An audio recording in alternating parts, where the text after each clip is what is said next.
होतोय, परंतु उशिरा लांबलेल्या पावसामुळं या महाराष्ट्रातला बळीराजा शेतकरी आज खूप अडचणीत आलेला आहे।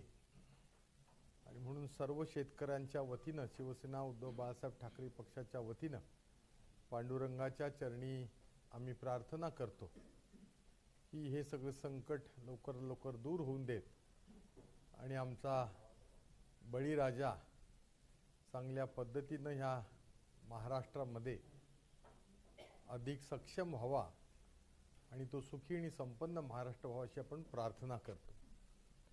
आज शिवसेना उद्धव बाळासाहेब ठाकरे पक्षाच्या वतीने रत्नागिरी शहरामध्ये रत्नागिरीचं ग्रामदेव श्रीदेव भैरी जुगाई भगवती मातेचं दर्शन घेऊन आम्ही 9 दिवसाची रत्नागिरी शहरातली पदयात्रा आज सुरू केली। आज सकाळी 8:30 ते 11 वाजेपर्यंत ह्या पदयात्रेचा प्रारंभ वॉर्ड क्रमांक 11 मधून सुरू होऊन वॉर्ड क्रमांक 14 आणि 15च्या काही भागातून पहिल्या टप्प्यातली पदयात्रा ही संपलेली आहे। संध्याकाळी 4 ते 8 अशा प्रकारची पदयात्रा असेल आणि पुढील 9 दिवस रत्नागिरीतले सुमारे 100 किलोमीटरचे जे रस्ते आहेत, ह्या रस्त्यावरून ही पदयात्रा आमची मार्गक्रमण करणार आहे। आणि त्यामुळे रत्नागिरीतल्या समस्त नागरिकांना आमची विनंती आहे, ह्या पदयात्रेमध्ये आपण सगळ्यांनी सहभागी व्हावं, सामील व्हावं आणि नगरपालिकेच्या पुढच्या निवडणुकांमध्ये होऊ घातलेल्या एक परिवर्तन करण्यासाठी आम्हाला महाविकास आघाडीला शिवसेना उद्धव बाळासाहेब ठाकरे पक्षाच्या नेतृत्वाखाली आशीर्वाद द्यावेत आणि एक परिवर्तन घडून रत्नागिरीमध्ये चांगल्या प्रकारचे रस्ते व्हावेत, चांगल्या प्रकारची ड्रेनेज सिस्टीम व्हावी, चांगल्या प्रकारची आरोग्य यंत्रणा व्हावी, खेळाची मैदानं व्हावीत।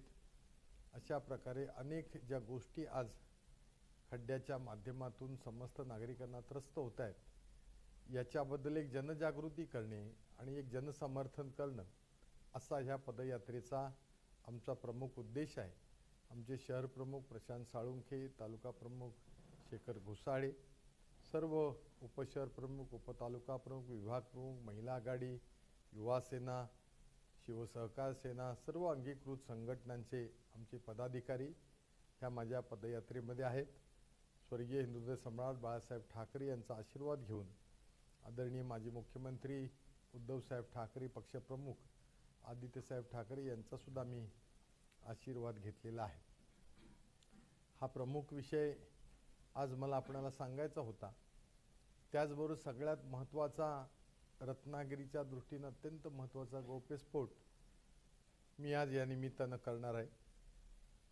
आमची रत्नागिरी ही एकेकाळी अत्यंत सुखसंपन्न अशा प्रकारची होती। माझ्यापूर्वी आमदार कैलासवासी शिवाजीराव गोताड होऊन गेले, शिवाजीराव जड्यार होऊन गेले, शामरावजी पेजे होऊन गेले, साहित्यिका लेखिका कैलासवासी कुसुमते अभ्यंकर यासुद्धा ह्या रत्नागिरीच्या आमदार होत्या। बापूसाहेब परुळेकर ह्या रत्नागिरीचे खासदार होते। आणि ज्यावेळेला बऱ्यापैकी औद्योगिकरण सुरू झालं या महाराष्ट्रामध्ये आणि उद्योग विभागाचं धोरण सुरू झालं आणि रत्नागिरीमध्ये किंवा महाराष्ट्राच्या विविध मागास औद्योगिकदृष्ट्या असलेल्या भागामध्ये उद्योग सुरू झाले पाहिजेत आणि त्यामुळं ABCD अशा प्रकारच्या कॅटेगरी झाल्या उद्योग विभागाच्या महाराष्ट्र शासनाच्या। आणि त्यामुळं त्या काळामध्ये 1980 मध्ये रत्नागिरी हा माझ्या स्मरणाप्रमाणे D कॅटेगरीमध्ये होता। म्हणजे जे गुंतवणूकदार, जे व्यावसायिक उद्योजक या ठिकाणी उद्योग आपला घेऊन यावेत आणि इथल्या स्थानिक भूमिपुत्राला रोजगार मिळावा अशा प्रकारचं ते धोरण होतं। आजही काही प्रमाणात ते धोरण राज्य शासनाचं आणि केंद्र सरकारचं आहे। कालौघामध्ये त्या धोरणामध्ये थोडे बदल झालेत आणि 1980 साली स्वर्गीय कुसुमते अभ्यंकर, खासदार बापूसाहेब परुळेकर, आमदार कुसुमते अभ्यंकर आणि तत्कालीन मुख्यमंत्री माझ्या मताप्रमाणे शरदचंद्र पवार साहेब किंवा वसंतदादा पाटील साहेब होते आणि रत्नागिरीमध्ये सिंघानिया ग्रुपचा JK फाईलचा कारखाना फाईल बनवण्याचा हा त्यावेळेला सुरू झाला आणि शेकडो हजारो तिथल्या रत्नागिरीतल्या ITI मध्ये असतील, पॉलिटेक्निकमध्ये असेल किंवा कारागिरांना त्या ठिकाणी रोजगार मिळाला. आणि जवळजवळ ह्या गोष्टीला 40 वर्ष होऊन गेले काही वर्ष काही अडचणीमुळे हा कारखाना थोडा अडचणीमध्ये होता किंवा अडचणीमध्ये होता असं दाखवण्याचा मालकांचा कदाचित प्रयत्न झाला असेल. कारण माझ्या माहितीप्रमाणे JK फाईलमध्ये ज्या फाईल्स बनवत होत्या त्या फाईल्सला एक्सपोर्टमध्ये चांगल्या प्रकारचं मागणीसुद्धा होती. परंतु गेल्या वर्ष 2 वर्षामध्ये तिथल्या कामगार संघटना यांना हाताशी धरून, मालकांना हाताशी धरून तो JK फाईलचा कारखाना बंद करण्याचा जाणीवपूर्वक एक कट कारस्थान तयार झालं. त्याला कारण होतं त्या JK फाईल जी उभी आहे महाराष्ट्र राज्य औद्योगिक विकास मंडळाची, जवळजवळ सुमारे 16.5 एकर जमीन आहे. त्याच्यामध्ये A1 आणि A2 अशा प्रकारचे 2 भूखंड होते. 4 एकरचा काहीतरी A2चा भूखंड होता असं मला समजतं. मी काही माहिती आता या संदर्भात मागवली आहे, काही दिवसात ती मला अधिकृतरित्या प्राप्त होईल. आणि ह्या 16.5 एकरवर असलेला JK फाईलचा कारखाना गेल्या 5 वर्षामध्ये बघता बघता उद्ध्वस्त झाला. तिथले कामगार देशोधडीला गेले आणि आज रत्नागिरीची लाईफलाईन असलेला कारखाना आज बंद पडल्यामुळे रत्नागिरीची आर्थिक प्रगती थांबली. माझ्या माहितीप्रमाणे ह्या ठिकाणी सिंघानिया ग्रुपनी MIDCच्या सहाय्यानं ह्या ठिकाणी ही जमीन विकण्यात आलेली आहे असं मला समजतंय. आणि लाख कोटी मोलाची जमीन ही कवडीच्या किमतीनं त्या ठिकाणी व्यवहार झाला समजतं. आणि जवळजवळ 160 कोटी रुपयाचा हा भूखंडाचा घोटाळा झाल्याचा माझा आरोप आहे. आणि 30-40-45 कोटीच्या अल्पावधी किमतीमध्ये या ठिकाणी ह्या जमिनीचा व्यवहार झाला. आणि त्यामुळं महाराष्ट्र राज्याच्या उद्योग विभागाचे जे उद्योग सचिव आहेत आणि त्याशिवाय नव्यानं जे उद्योग विभागाला सल्लागार नेमले गेलेले आहेत कौस्तुभ धवसे साहेब, यांच्याकडं आम्ही शिवसेना उद्धव बाळासाहेब ठाकरे पक्षाच्या वतीनं मागणी करणार आहोत की ह्या सगळ्या जमीन व्यवहाराची सखोल चौकशी झाली पाहिजे आणि जे कोण दोषी आहेत त्यांच्यावर योग्य ती कारवाई झाली पाहिजे. कारण याच्यामध्ये महामंडळाचं सुद्धा नुकसान झालं आहे आणि अशा प्रकारे कट कारस्थान करून एक स्कॅन्डल ह्या जमिनीचं झालेलं आहे. खरं तर औद्योगिक विभागाकरता औद्योगिक कारणासाठी असलेली जमीन आहे. आमची यामध्ये मागणी अशी आहे की कोणत्याही परिस्थितीमध्ये ह्या जमिनीचं पर्पज जे आहे ते कमर्शियल किंवा रेसिडेन्शियल होता कामा नये. त्या ठिकाणी नव्यानं कोणताही चांगला उद्योग आला तरी चालेल. काही मला अशी माहिती कळली की स्टील किंवा फॅब्रिकेशनला जे लोखंड लागतं त्याला टॉर स्टील म्हणतात, तिथे रोलिंग मिल होणार आहे असं मला समजलं. परंतु रोलिंग मिल होणार असेल तर त्याचं स्वागत आहे, पण तो जनतेची दिशाभूल होता कामा नये. रोलिंग मिल होणार म्हणून तिथं टोलेजंग कमर्शियल जर मॉल झाले तर ते मात्र आम्ही त्या ठिकाणी करू देणार नाही. कारण ही लाईफलाईन असलेली जमीन आहे. आणि याचबरोबर रत्नागिरीमध्ये असलेलं मिरजोळे औद्योगिक क्षेत्र, झाडगाव औद्योगिक क्षेत्र याच्यामधील अनेक भूखंड जे ॲम्युनिटी करता असलेले असतील, क्रीडांगणाकरता असतील, हे सुद्धा जबरदस्तीनं बेकायदेशीरित्या त्याचं हस्तांतरण करण्यात आलं आहे.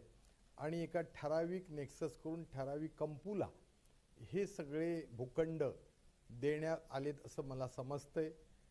हेंकल केमिकल नावाची जी कंपनी आहे त्याचासुद्धा भूखंड काढून तो कुणाला तरी दिला गेलेला आहे. झाडगाव औद्योगिक क्षेत्रामध्ये त्या ठिकाणी कॉन्व्हेंट इंग्लिश मिडियमचं स्कूल होतं, त्यांचं क्रीडांगण त्या ठिकाणी काढून घेण्यात आलेलं आहे. असे अनेक विषय आहेत जे ॲम्युनिटीचे ते बदल केलेत.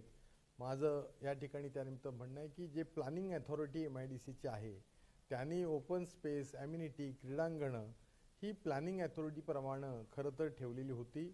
त्याच्यामध्ये बदल करण्याची कोणाला आवश्यकता आहे असं मला वाटत नाही. त्याच्यामुळे प्रचंड मोठ्या प्रमाणात घोळ झालेला किंवा भ्रष्टाचार झाले, स्कॅन्डल झाल्याचा आमचा आरोप आहे. त्याचबरोबर अनेक वर्षाची जी बाल्कोची म्हणजे भारत ॲल्युमिनियम प्रकल्पासाठी 1970 सालामध्ये ज्या जागेचं भूसंपादन त्या काळात झालं होतं केंद्र सरकारच्या माध्यमातून, तत्कालीन तेव्हा MIDC नव्हती, त्यामुळे महसूल विभागानं हे भूसंपादन केलं होतं जवळजवळ 1200 एकरचं. अद्यापर्यंत तिथं कोणताही कारखाना झाला नाही. कालौघामध्ये ती जमीन महाराष्ट्र औद्योगिक विकास मंडळाकडं जमा झाली किंवा त्यांच्या ताब्यामध्ये आली. आणि तो वाद मालक स्टरलाइट इंडस्ट्री आणि महाराष्ट्र शासन उद्योग विभाग यांचा हायकोर्टापासून सुप्रीम कोर्टापर्यंत गेला आणि त्यानंतर मला असं समजलं ही जमीन MIDCच्या ताब्यामध्ये आलेली आहे. आता त्या ठिकाणी VIT नावाची कंपनी येऊन त्या ठिकाणी नवीन आता काय प्रकार त्याला काय म्हणतात, कॉम्प्युटर चिप्स काय त्याला म्हणतात, सेमी कंडक्टरची कंपनी येणार असं मला कळतंय. तर मला असं वाटतं की उद्योग विभागानं खरोखर कुठली सेमी कंडक्टरची कंपनी येणार, ती कधी येणार, ती कधी सुरू होणार. कारण मी म्हटलंच गेल्या 20-21 वर्षामध्ये आश्वासनांचा एक ग्रंथ तयार होईल आणि त्यामुळं खरोखर सेमी कंडक्टर असेल तर आम्ही तिथं वेलकम करू. परंतु माझी आजही पुन्हा एकदा मागणी आहे, त्या ठिकाणचे जे भूमिपुत्र आहेत शिरगाव परिसरामधील ग्रामपंचायत हद्दीमधील उद्यमनगर परिसरातील सर्व धर्मीय त्याच्यामध्ये ते भूमिपुत्र त्यावेळेला होते. आज कालोगामध्ये त्यांची कुटुंब मोठी झालीत आणि आज त्यांच्यामध्ये बेरोजगारी आहे. ती लोकंसुद्धा भारत ॲल्युमिनियम प्रकल्पाची मागणी करतायत की जसं सिडकोमध्ये 12.5% काही बेनिफिट मिळाला तो 22.5% एक पॉलिसी आहे. आमच्याकरता अशा प्रकारची एक पॉलिसी बनवा. उद्योग नको आहेत आमचं म्हणणं नाही, पण 10 रुपयाच्या कवडीमुळं गुंठा घेतलेली जमीन आज तुम्ही करोडो रुपयाच्या गुंठ्यानं ते जर विकणार असाल तर याच्यामध्ये व्यापार झाला, भूमिपुत्र उद्ध्वस्त होतोय. आणि त्यामुळे मी उद्योग विभागाच्या सचिवांना आणि सल्लागारांसोबत विनंती करणार आहे की त्या ठिकाणी मेडिकल कॉलेज होणार आहे. मला कळलं 20 एकर जागा त्यांच्याकरता आहे, काही जागा कमर्शियल किंवा काही जागा रेसिडेन्शियल होतील. तर नेमकं हे करत असताना विकास व्हावायचा हरकत नाही, पण जे मूळ भूमिपुत्र आहेत त्यांनासुद्धा त्या ठिकाणी न्याय मिळाला पाहिजे भूमिका आहे. त्या व्यतिरिक्त सुद्धा नव्यानं रत्नागिरीमध्ये भूसंपादन होतंय. खरं तर या ठिकाणी पंचतारांकित MIDC व्हावी म्हणून गेल्या 15-20 वर्षापूर्वी करबुडे परिसरामध्ये, निवळी परिसरामध्ये भूसंपादन झालं होतं. त्याच्यानंतर आंदोलन झालं आणि त्या ठिकाणी तो 7/12 कोरा करावा अशा प्रकारची मागणी होती. नेमकं काय झालं मला कळलं नाही की हा 7/12 कोरा करायला कोण लोक होती, राज्यकर्ते. आज त्या ठिकाणी जयगड परिसरामध्ये, वाटत परिसरामध्ये सुद्धा नव्यानं भूसंपादन होण्याची माहिती आहे आणि त्यावेळी रीळ परिसरामध्ये ज्या ठिकाणी MIDC भूसंपादन करते असं म्हणतात. मधल्या काळात उद्योगमंत्र्यांचा एक व्हिडिओ आम्ही वाटतमधल्या सभेचा पाहिला होता की त्या ठिकाणी डिफेन्स आणि ॲम्युनिशन मॅन्युफॅक्चरिंगची कंपनी होणार आहे आणि ती जागा काही MIDC ॲक्वायर करणार नाही, ती दुसरं कंपनी जी होणारी आहे. मग MIDCचा रोल काय, MIDC कशा करता पाहिजे. आणि जर डिफेन्स मॅन्युफॅक्चरिंग कंपनी इक्विपमेंटची जर होणार असेल तर ती नेमकी कधी होणार, कधी सुरू होणार. कारण मला असं कळतंय की ह्या ठिकाणी सुद्धा एक भूखंडाचा घोटाळा आहे. कारण अनेक दलाल मुंबई दिल्लीपासूनचे येऊन त्या ठिकाणी जमिनी घेत आहेत, खरेदी करतायत. जर महाराष्ट्र राज्य औद्योगिक विकास मंडळाला भूसंपादन करायचं असेल तर त्याचं एक नोटिफिकेशन निघतं आणि त्यापूर्वी खरेदी विक्रीचे व्यवहार थांबतात. आज जर ह्यांना कुठल्या प्रकारचा उद्योग MIDCचा करायचा असेल, टोलवाटोलवी करून प्रत्येक वेळेला उत्तर देण्यापेक्षा माझं असं म्हणणं आहे की MIDCनं किंवा महसूल विभागानं जिल्हाधिकाऱ्यांना किंवा स्टॅम्प जे डिपार्टमेंट आहे खरेदी विक्रीचं ह्यांनी जाहीर करावं. नाहीतर आम्ही त्या ठिकाणी राज्य शासनाला किंवा CBIला विनंती करतो, ह्या सगळ्या जमिनीच्या घोटाळ्यामध्ये, वाटत खंडाळ्यामध्ये कोण कोण आहेत ते जाहीर झालं पाहिजे. आणि जर अशा प्रकारे तिकडचे जर दलाल येऊन जमिनी घेत असतील, माझ्या गोरगरीब शेतकऱ्याला लुटणार असतील आणि तिथं कुठलाही उद्योग होणार नसेल तर याची सखोल चौकशी उद्योग विभागानं करावी. अशा प्रकारची या पत्रकार परिषदेच्या माध्यमातून आज आम्ही मागणी करतो. आपले काही प्रश्न असेल तर विचारायला हरकत नाही.